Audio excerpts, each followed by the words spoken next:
A jubilant woman, having just secured a position at a prestigious corporation, exited the office building and encountered a frail, famished elder. The old woman softly pleaded, "My dear, please purchase an icon from me. It would allow me to have a meal today." The woman provided her with food, and the elder then leaned in and whispered, "Tomorrow you must resign, but first complete one task. And before we continue, kindly state your country of origin and your age. Enjoy the broadcast." Natalia Gromova left the business center later than usual that day. Not due to any lack of time management, but because, as often happens with accountants and financial analysts, work can be quite demanding. She might have her bag packed only for someone to present an urgent matter requiring immediate attention, leading her back to spreadsheets, rechecking figures, and telling herself, just 5 more minutes. But today, those final 5 minutes weren't about exhaustion. They were about elation. Natalia was accustomed to life's challenges requiring significant effort. At 34, she had navigated a divorce, lived in rented accommodations, and rebuilt her life from scratch. Crucially, she had learned not to anticipate miracles. While a true miracle didn't occur, something remarkably akin to a just reward did. She had been hired by a major development company, and within a couple of weeks, the head of the financial division commended her, stating, "You have a sharp mind. You'll be responsible for a key sector and your salary will be increased." This wasn't an instant fortune or a tropical vacation. It was far more valuable, the feeling of being recognized for her merit, not for superficial charm or an ability to please. She walked toward the bus stop, clutching a folder of printouts to her chest, a habit that persists even in the age of digital signatures. The wind was sharp and brisk, a harbinger of spring that still nipped at her nose.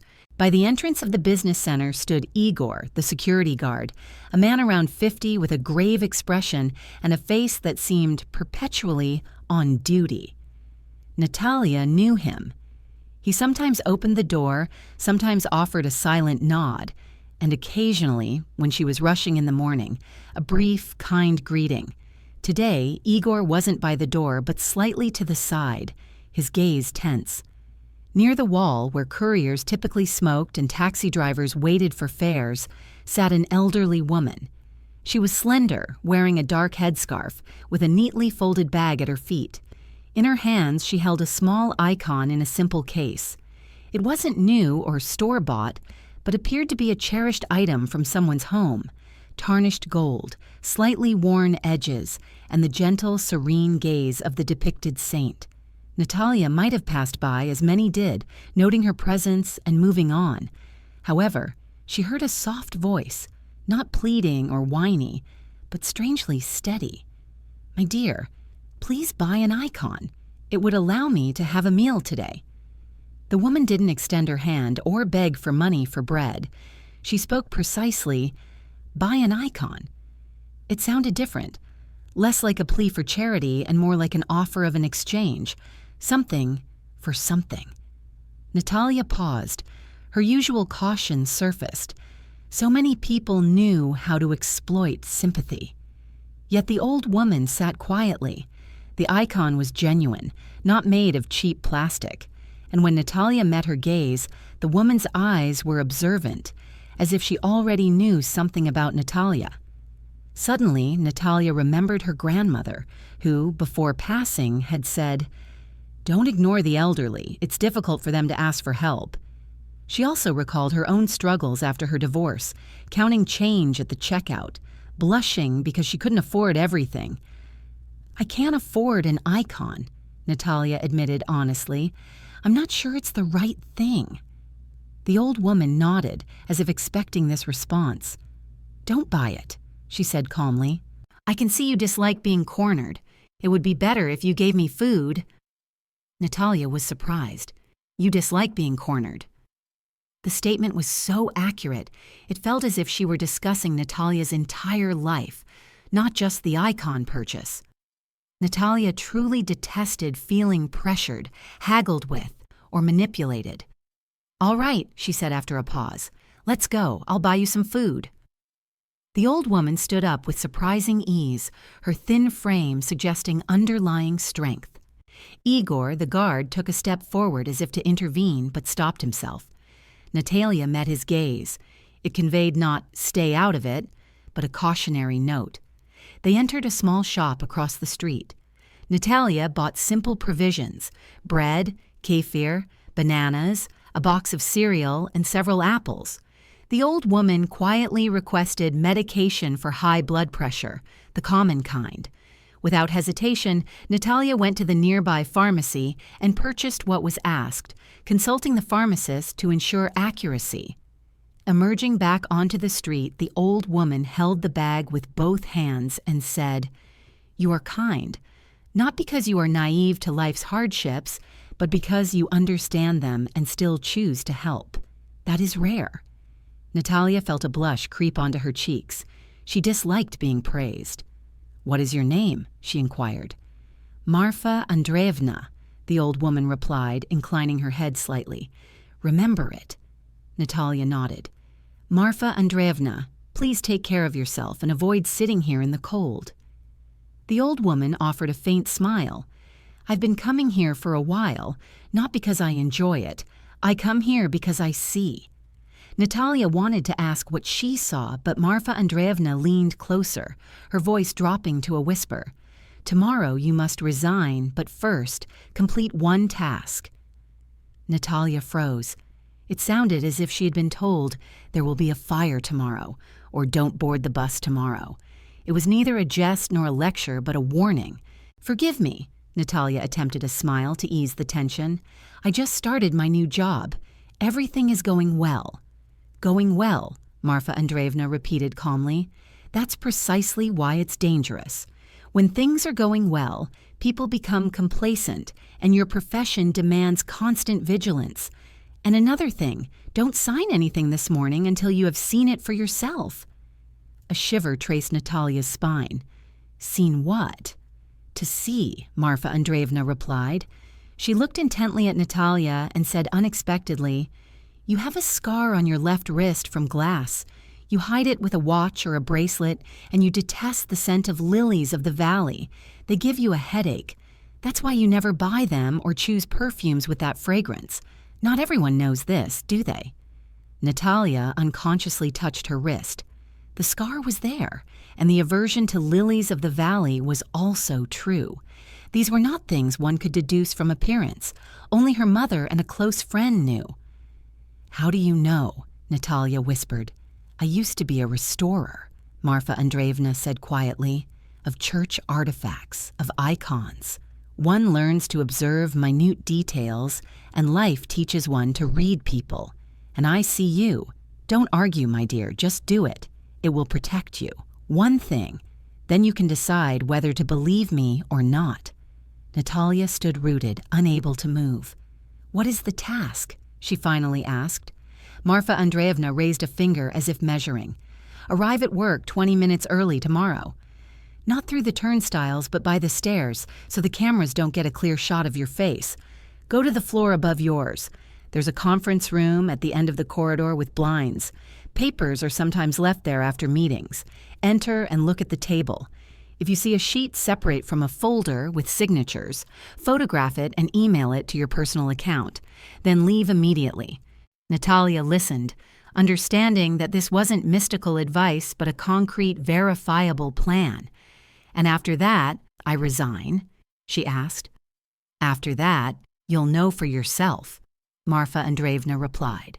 "And once more, don't sign anything this morning until you have seen it yourself." The old woman straightened up, gripping the bag more firmly. "Thank you," she said in her normal voice. "Go." Natalia walked toward the bus stop, her mind racing. 20 minutes early, conference room, separate sheet. She tried to convince herself it was a coincidence, that the old woman was simply a perceptive individual, that the scar might have been noticed, and the comment about lilies could have been overheard. But an inner sense, one that Natalia had honed over years, a feeling that something was amiss, refused to dissipate. That evening, she barely ate, scrolling through work messages on her phone and rereading the appointment letter. She noticed a line. "Tomorrow at 10 a.m., please see the financial director, Sergei Lisitsyn, to sign project documents." It was a standard phrase, but now the word sign echoed like an alarm bell. Sergei Lisitsyn. Natalia knew him only slightly, but his image was clear, polite, proper, with a subtle smile and a quiet demeanor that discouraged argument. His shirts were immaculate, his office tidy, and he seemed to impose order on others' thoughts. Once when Natalia questioned a contract clause, Sergei had smiled and said, "Natalia, don't complicate things. We're not in a courtroom." His tone was gentle, but the implication was clear. Don't pry. Her colleague, Lena Pogodina, a junior lawyer, seemed like a shadow next to Sergei. Lena was always quiet, meticulous, with folders in hand. Occasionally, Natalia sensed Lena wanting to say something, but holding back. Natalia observed Lena averting her eyes when discussions turned to urgent transfers or unusual contracts. At the time, Natalia had thought, "She's young and timid. What else can you expect?" She woke up before her alarm the next morning. Her mind was blank, as if her body decided, "Let's not think yet or we won't get up."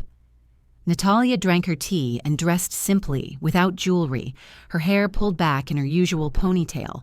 As she was leaving, she paused and looked in the mirror. A calm, neat woman. If anyone had told her the day before that she would conduct a covert office investigation, she would have laughed. She arrived at the business center 20 minutes early, as planned. Few people were at the entrance. Igor, the security guard, was already in position. He noticed Natalia and inclined his head slightly, as if to signal, "Don't go in," but only said aloud, "Good morning." Natalia returned the greeting and headed not for the turnstiles, but for the staircase. Her heart pounded, not from fear, but from a sense of anticipation, like before an exam. She ascended to the next floor quickly. The corridor was nearly empty, lit by the dim, intermittent glow of the emergency lights. She found the conference room immediately. It had a frosted glass door, the blinds were down, and the handle felt cold. Natalia turned the knob. The door swung open. Inside, the air smelled of coffee and paper. On the table indeed lay a folder, and beside it a single sheet, as if someone had taken it out and forgotten to put it back. She stepped closer and looked, and it felt as if her world had shifted. It was a standard approval form, a mundane document like thousands found in offices. At the top, it read, "Approval of payment for contract number," followed by the names and signatures of those who had approved it. Financial Director Lisitsyn, Legal Department Pogodina, Executor Gromova. And next to it, a space for Natalia's signature was already marked with a check, as if her approval were a foregone conclusion. But that wasn't the most alarming part. Below, the payment's purpose was listed, payment for consulting services. And the sum was so substantial it made Natalia's mouth go dry. It was an exorbitant amount for consulting.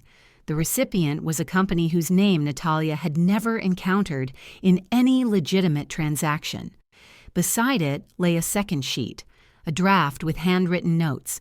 In ink, it read, "New hire will sign, asks no questions, slip it into the package." For a moment, Natalia's hearing faded, the world becoming muffled as if through cotton. She knew she couldn't falter or panic. She had to do as Marfa Andreevna instructed, photograph it. She pulled out her phone, took several shots, a general view, close-ups of the signatures, and a detailed shot of the note. She sent them to her personal email and also to her mother's, as her mother was the only person Natalia trusted implicitly. Then she carefully placed the sheet back where she found it, closed the conference room door, and walked downstairs as if nothing had happened. As she entered her floor through the turnstiles, her colleagues were just arriving. Some chatted about the weather, others about traffic. Natalia smiled politely, nodding, but internally a cold, calculated assessment was underway. If they intended to frame her, everything must have been meticulously prepared. They were confident she would sign. Therefore, she couldn't reveal her awareness. At precisely 9:45, she received a message from Sergei's secretary. Natalia, Mr. Lisitsyn is expecting you at 10 a.m. The document package is ready for your signature. Natalia replied, "Understood," and returned to her desk, acting as if all was normal. The minutes leading up to 10 o'clock stretched like taffy. Natalia opened her work program, pretending to review a report, but her mind was occupied with finding someone who could help. Going to the police immediately? But with what evidence? Photos of a form. It wasn't direct proof of a crime, but it indicated an intent within the company. Whom to approach? Sergei's supervisor? What if he was involved? What if this was a higher-level scheme? Then Natalia remembered Lena Pogodina, the lawyer who seemed to understand everything but remained silent. At 9:50, Natalia approached Lena, ostensibly with a work-related query. "Lena, good morning. Listen," Natalia said calmly, "could I have a moment? I just wanted to clarify something about the document package I'm supposed to sign with Sergei." Lena looked up, and Natalia saw in her eyes what she had observed before: fear, carefully concealed. "What do you need to clarify?" Lena asked softly. Natalia leaned closer and whispered, "I accidentally saw the approval form in the conference room earlier. My name and a check are already there, and the amount is unusual. I wanted to understand if that's normal." Lena turned noticeably pale. You went in there," she stammered. "Yes," Natalia replied, her voice equally quiet, "and I took pictures, not for drama, but for protection." Lena closed her eyes for a second, as if feeling unwell. "Natalia," she said very softly, "I can't speak. I have a mortgage, and my mother is ill.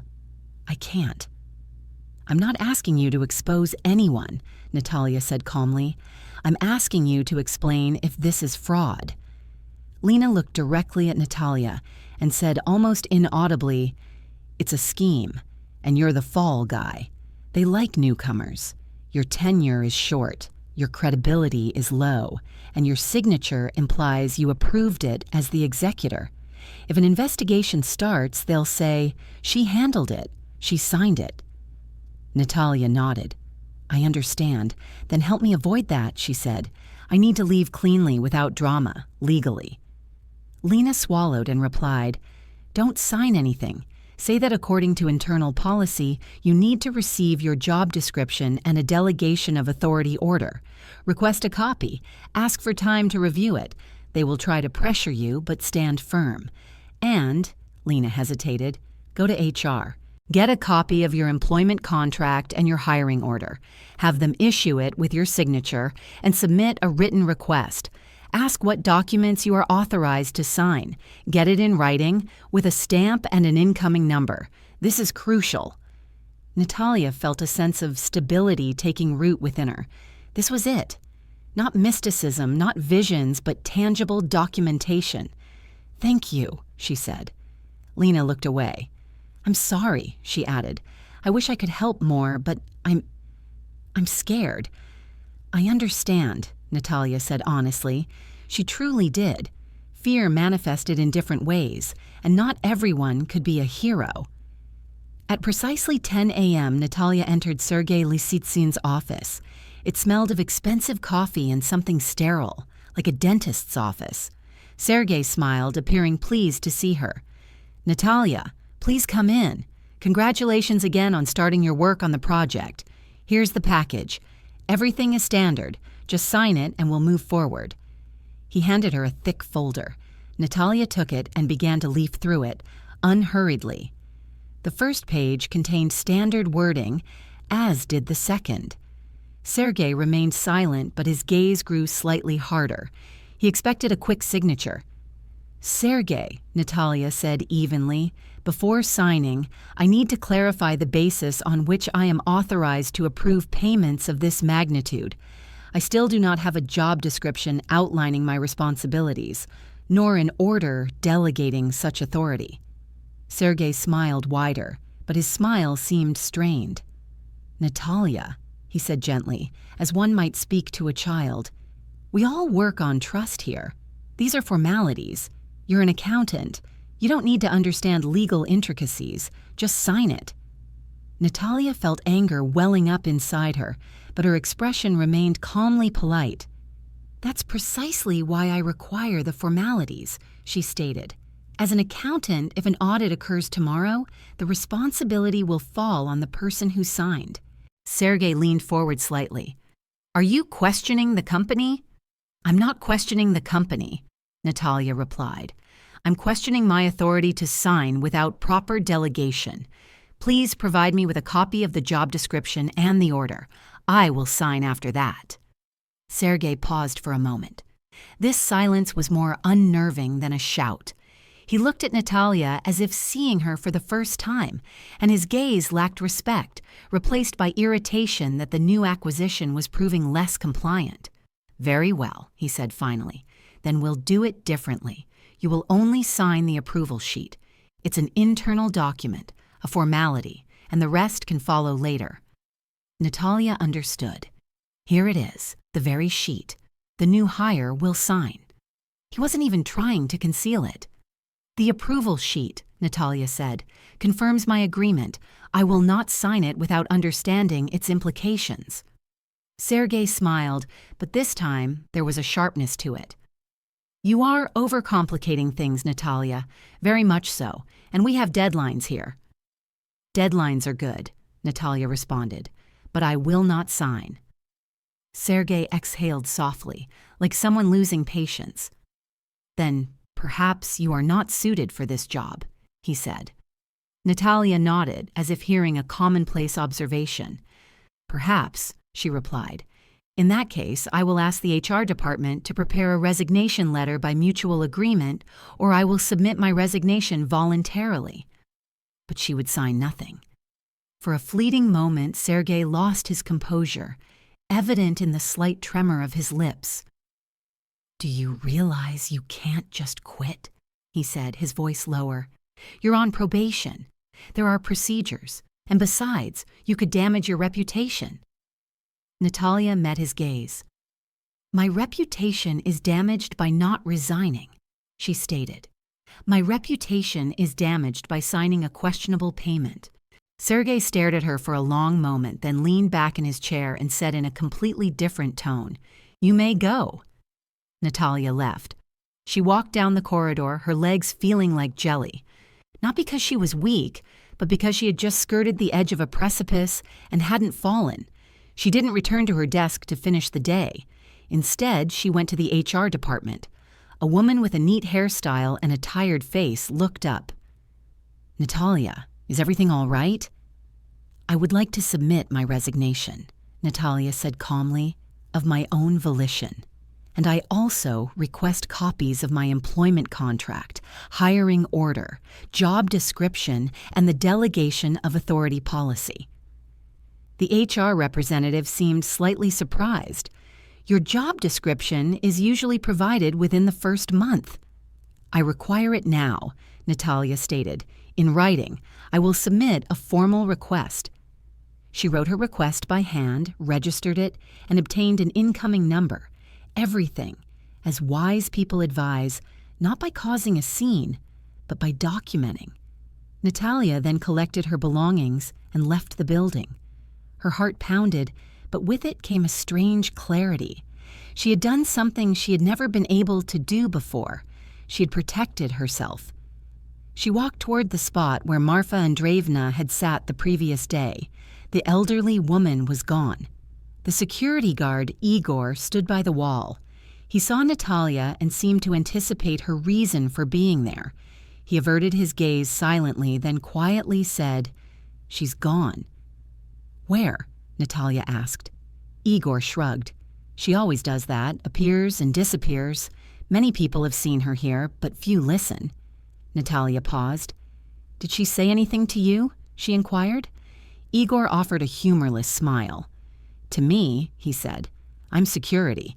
People say all sorts of things to me, but I usually don't listen because if I did, I might lose my job. Natalia looked at him. But yesterday, you looked as if you wanted to warn me.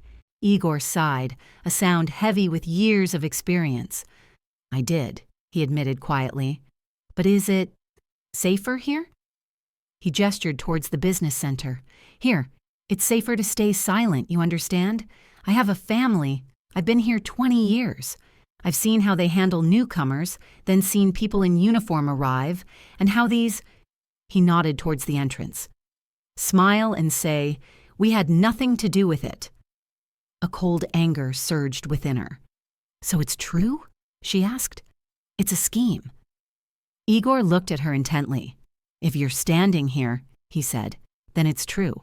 If you had signed, you wouldn't be standing here. You'd be in an office contemplating how to clear your name." Natalia walked home in a state of peculiar calm, as if everything outside was tranquil while a storm raged within. The following days were not romantic or inspiring. They were adult. Natalia consulted a lawyer who advised, "You did everything correctly, but don't let your guard down." She submitted a formal statement regarding a potential attempt to involve her in illegal financial operations, dry and devoid of emotion, attaching the photographs. She understood it might not be a smooth start, but the act of reporting something was like leaving a trace, a clue that could prove useful later. A week passed, and then Lena Pogodina called Natalia. Lena's voice was hushed, trembling. "Natalia," she began, "they're conducting a search at our place." "Already? An inspection?" Natalia asked. "Sergey's been taken in for questioning." Lena took a shaky breath. "And you know what?" she continued. "They found several identical approval forms filled out for other people, new people. You weren't the first one." Natalia closed her eyes. "What will happen now?" she whispered. "I don't know," Lena replied. "I'm scared, but—" She suddenly spoke faster. "I want to say you did the right thing. And thank you, because after you left, I realized this couldn't go on. I also wrote a statement. I told them what I saw. Lena began to cry. "I don't want to stay silent anymore." Natalia listened, a strange heaviness settling over her. There was a sense of relief that she had left at the right time, mixed with the pain of knowing others might not have. 2 months later, a brief news report flickered across the screen. Financial irregularities have been uncovered at a development firm, and an investigation is underway. No names were mentioned, no specifics shared. To the outside world, it was just another routine check. But for Natalia, it marked the dividing line between a life that could have been shattered and one that could move forward. She found a different job, not as prestigious, without a flashy office, but one grounded in integrity. She no longer felt like the newcomer eager to please. She grew more composed, more attuned to others, not suspicious, but observant. She learned to ask questions and no longer felt the need to apologize for doing so.